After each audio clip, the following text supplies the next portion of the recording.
positively, living positive, living positively, living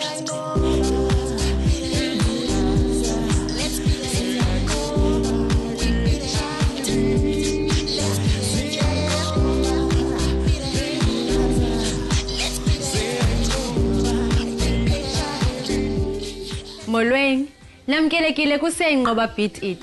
Inkqubo yakhe wonke ubani ochaphazelekayo okanye ophila nentsholongwane kagawulayo. Igama lam ndingunokubonga Yawa, ndiphila nentsholongwane kagawulayo.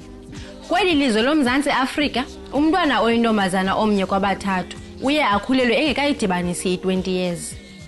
Kucacile ukuba lukhona uqhagamshelwano phakathi kokukhulelwa kwamantombazana nokwanda kwesifo sentsholongwane kagawulayo.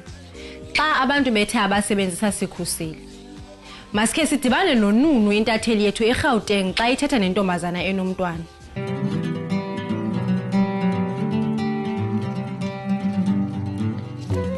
Namhlanje siselokishini lami eMangweni la kusekhaya. Sizokhuluma noNonhlanhla Mkhondwani. uNonhlanhla umntwana okhulele phambi kwami, ngimthatha njengomntwana sekhaya. Uye waba pregnant asafunda isikole, kwafanele ukuthi athathe i-leave of absence. Ake siyokhuluma naye kabanzi ngalokho. Kuhle mntwana lo.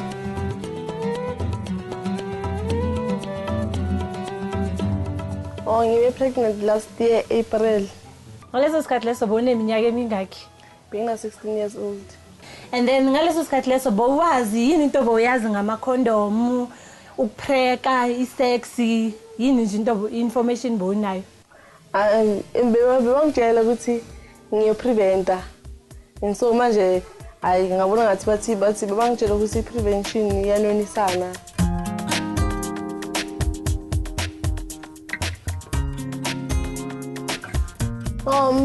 Masuke sisebenza ngabe ikhona, manje ayikho asisebenzisi. Isimane senza nje. Why benmanene bongasabi uzopreka, kuzoyenzakalani? Bengasabi ukuthi ngizopreka, ngisho ubekasho ukuthi ngiyazi ngiprekisa, manje ngasabi ngathi ngcono ngumthembe nami, ngiyazi ngiprekisa. Ngamthemba, ngabona sengiprekele nami. Bowazi ukuthi umuntu upreka kanjani? Bengazi ukuthi upreka kanjani, manje kuyobona umfana makakujutha uvele ubhale umqondo. Ngemva kokukhuluma noNonhlanhla, sesavakashela esikoleni sabo ukuyoza ukuthi othisha benza njani ngabafundi abakhulelayo besafunda. Kusho ukuthi ama students aba pregnant isikhathi esiningi abazizeli bona bazoreport identifywe ama teacher. And then ama teacher mayiseba identifyile babalethe kimi. Mina bese ngibacela ukuthi baye eclinic or bayokwenza isona bahamba nabazali babo. And then bese ke eseza nomzali sesazi ukuthi umntwana una how many months pregnant. Sikhulumisana nomzali ukuthi umzali kuwumthetho obekwe uhulumeni wethu ukuthi umntwana mase fike esikhathini esithize the last 4 weeks ye pregnancy yakhe kufanele ahlale ekhaya and it's compulsory ukuthi ahlale ekhaya aze adede. Bese ke siyabonisana nomzali and then ukuthi umntwana mase tholile umntwana bese eza esikolweni after 3 weeks.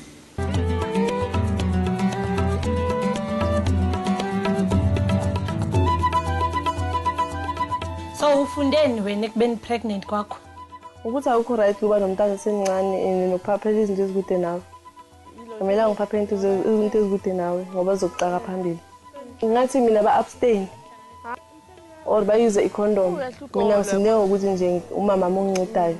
If bekumuntu ongana mama uhlala ayi1 kibo uyabona ngana abazali bekazosogola. Kuhle ukwazi ukuthi ekoleni zethu bayazama ngempela ukuthi basize abafundi abakhulelwe. Bayabanika i-maternity leave baphinde babavumele nokuthi babuye esikoleni emva kokuba bathole izingane.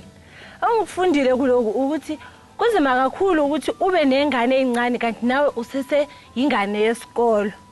Okubalekile ukuthi ama-teenagers wamanje acabangisise kahle ngaphambi kokuba akhulelwe nokuthi basebenzise ucansi oluphephile uma baya ocansini.